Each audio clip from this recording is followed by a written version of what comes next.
Hello friends, I'm Maggie, a graphic designer and a miniature artist, and today we are going to make waterproof paper dollhouse flooring. First, download the flooring pattern that you like. I offer a bundle of 12 different flooring designs in my Etsy shop, Little Maggie Shop. Print the design you like best. You can print it on regular paper and attach it to the dollhouse floor with craft glue, or print the design on sticker paper. Today I will test how printing on sticker paper works. I use Xerox sticker paper and my home printer.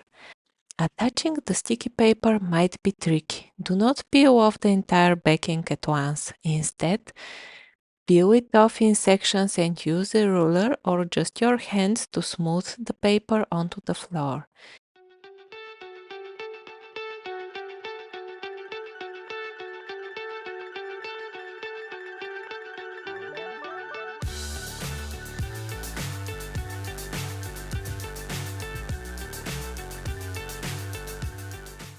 Now that the floor is done, we need to make it waterproof. Before we continue, I would like to show you what happens if the floor is not water resistant. This is the floor of my 1/6 scale grocery store. It has a lot of stains and damage and I am going to replace it soon. When you touch the floor with wet fingers, which happens often when you have little kids, the ink dissolves. To show you the difference, I will use a paintbrush and water to demonstrate how quickly the ink dissolves when there is no sealer. In one particular spot, I used a sealer to protect the ink. As you may notice, the water does not soak into the paper but stays on top and can be easily removed with tissue paper. Initially, I was thinking of using Mod Podge glue or even Mod Podge spray. However, since I'm working in my kids' room, I wanted to check if there was any noticeable smell. I found out that some people say it has a strong odor and can take 4 to 5 days to fade.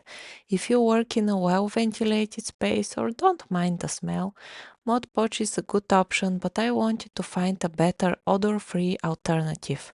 Then I remembered that I seal my watercolor paintings with this body, Dollhouse Wax Medium. It is a sealant, varnish and protective top coat for sealing and finishing different media such as oil paintings, collages and watercolor paintings.